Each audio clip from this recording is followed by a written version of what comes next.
Kirby, the lovable pink puffball known by millions and millions of people, is the main protagonist of Nintendo's Kirby series that has been running for 3 decades now, with over 30 titles under its name. In addition to the video game series, Kirby also has an anime series, many manga publications, which I didn't know until now, and also comics? Kirby lives in Dreamland, a country on his home planet, Planet Popstar, together with King Dedede, Meta Knight, and many other characters. He is portrayed as a brave and bright, innocent, cheerful person who likes to help people, and someone who deeply cares for those close to him. He saves the planet multiple times, kills gods, saves the universe multiple times. He's done many heroic deeds for the universe that's enough to give him fame and popularity across the universe that he really deserves. But don't worry, he does not let it all get to his head. Or does he? What we do here is go back.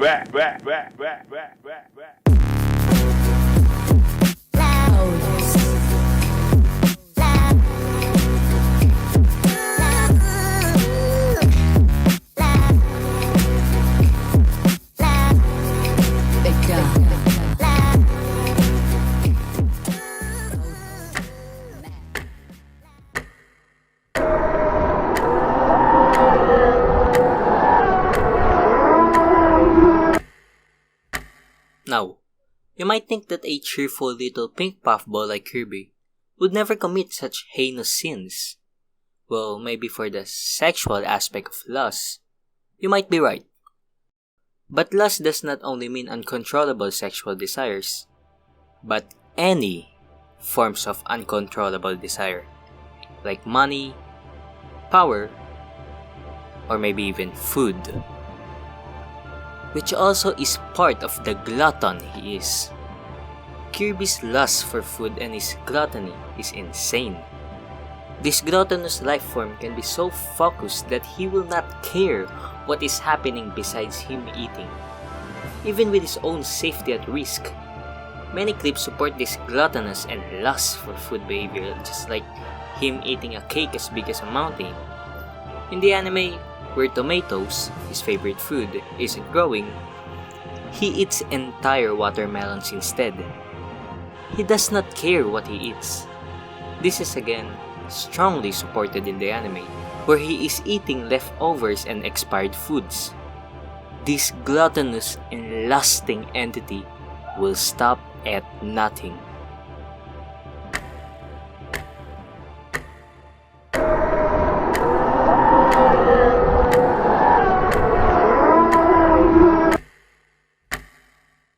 Whenever he is not on a mission to save Dreamland or save the universe, all he does is sleep and eat. All day. You might think for someone who kills gods and saves the planet and universe multiple times, you would expect him to at least train in case the people need his help again. But no. This creature is so confident in his ability that he is comfortable not being productive. He even has Sleep Kirby as a power throughout the series, which enables him to spread his lot by putting his enemies to sleep.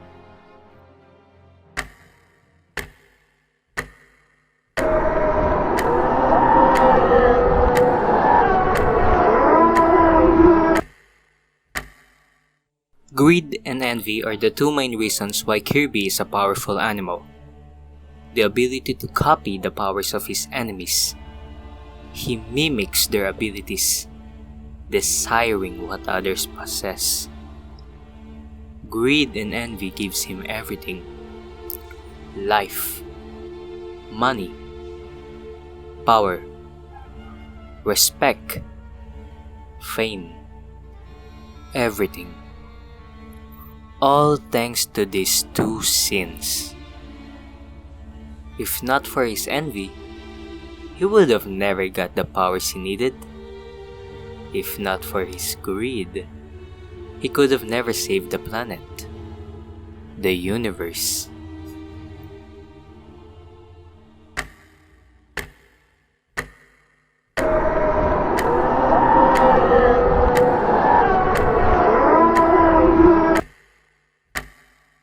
Now, if you are still not convinced that Kirby is a demon for some reason, this might make you change sides. I need you to watch this clip.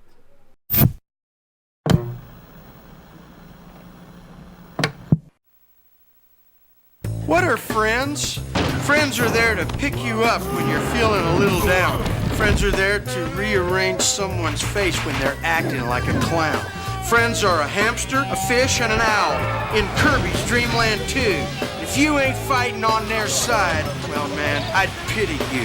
Kirby's back and the Flappy One brought 3 rowdy friends. It's a pumped-up, powered-up Kirby in Kirby's Dreamland 2. New for Game Boy and Super Game Boy. Will you be my friend?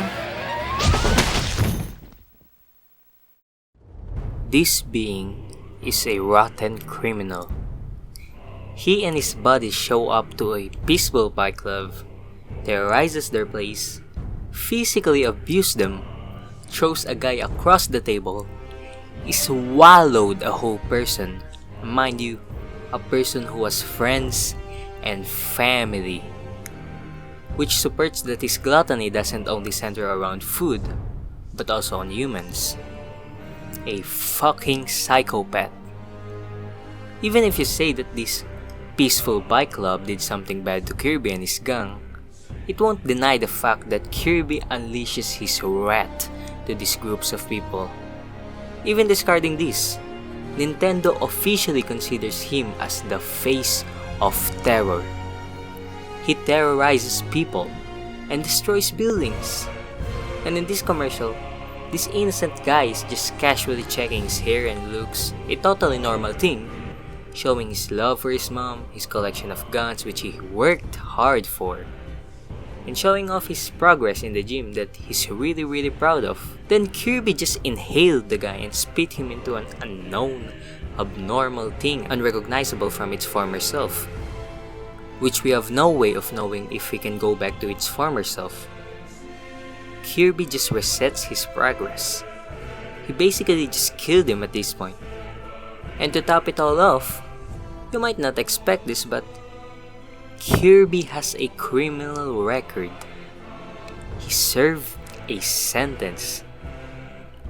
This sick creature is a nuisance to society, a violent psychopathic beast. Now, you might say, this is not canon or this is just a goof. Well, fuck you then. Even if it's not canon, this is still undeniably the character Kirby. And the officials know and acknowledge that because it's an advertisement, a promotion for the Kirby franchise. And also, this can never be not true because if these promotional are not true, then it would be categorized as false advertising, which is illegal and could get their ass sued, just like what happened in the lawsuit which was filed by Universal Studios over the similarities of Donkey Kong and King Kong, where an attorney named John Kirby defended Nintendo, which is how Kirby got his name. It's a shame that a good attorney like John Kirby has its name get stained by this disgusting brute.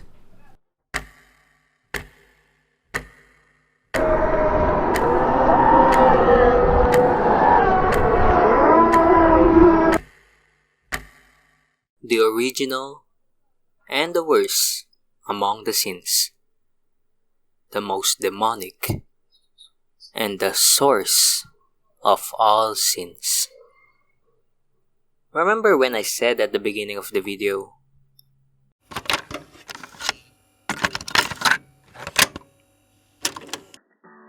but don't worry, he does not let it all get to his head. Or does he?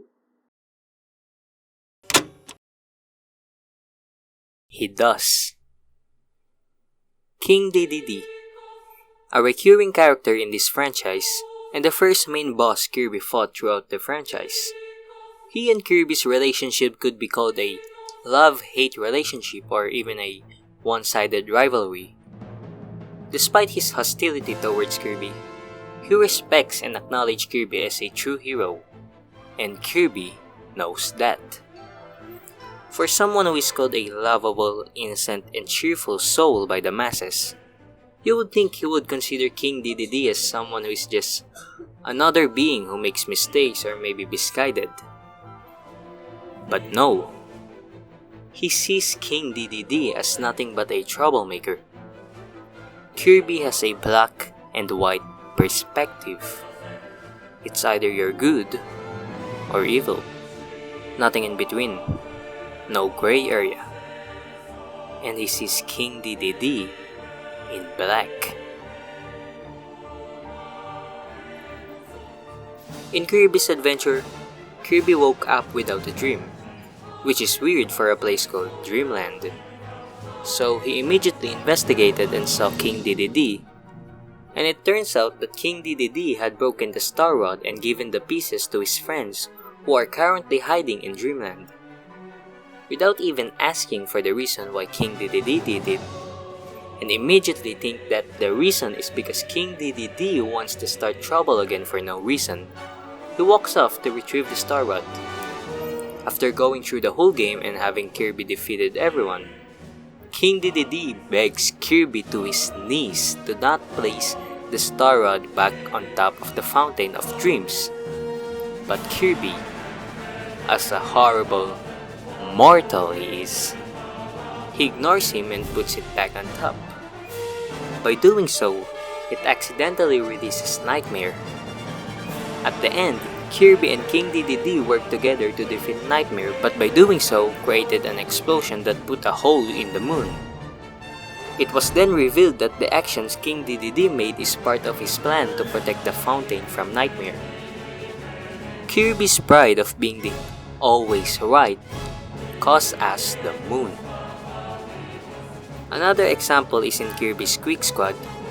While Kirby's eating his strawberry shortcake, it disappears in front of him for no reason. He then immediately blames King Dedede for the disappearance without any evidence, and later finds out that a group of thieves was behind it and it has nothing to do with King Dedede. Then later on releases the Dark Nebula from a treasure chest. His pride of being in the white and the enemies he fought being the black says a lot about his actions. The enemies he swallowed to get their power for his own benefit. The murders. The face of terror. The criminal record. The black and white thinking. Kirby is a twisted, evil, horrible, disgusting, sick, miserable, shitty organism. He's not only the face of terror, but the face of all evil.